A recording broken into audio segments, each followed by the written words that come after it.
In the last movie, I talked about how images get linked to files on disk rather than getting embedded in your InDesign file. But it turns out that you actually can embed images into your InDesign files, which can be useful sometimes. For example, I'm going to zoom in on this vector image right there, and let's say I'm going to be using this logo a number of times in my document. I might want to embed it into my InDesign document if I don't want to pay attention to where it is on disk anymore. Maybe it's just one too many files that I just can't pay attention to. So I'll go to my Links panel, I'll make sure it's selected in the Links panel menu, and then I'll go to the flyout menu here and choose Embed Link. It's as simple as that. You can see I now have that little embed link icon right next to the file name.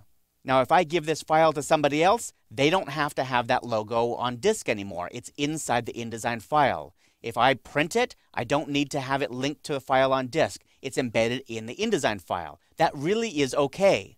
Now I'm comfortable embedding this file into InDesign because it's not that big. Look down here in the link info panel. You can see that it's only about 226K large. That means my InDesign file is going to become 226K larger, which is hardly anything, about 1/4 of a megabyte. Now, if I had a 50 megabyte Photoshop file, would I embed that? No, probably not. That would make me kind of nervous, actually. Generally, I'll go ahead and embed small files if it's a little thing like a 100K file or this few hundred K or something. But those really big Photoshop files, I'll leave those linked to my files on disk.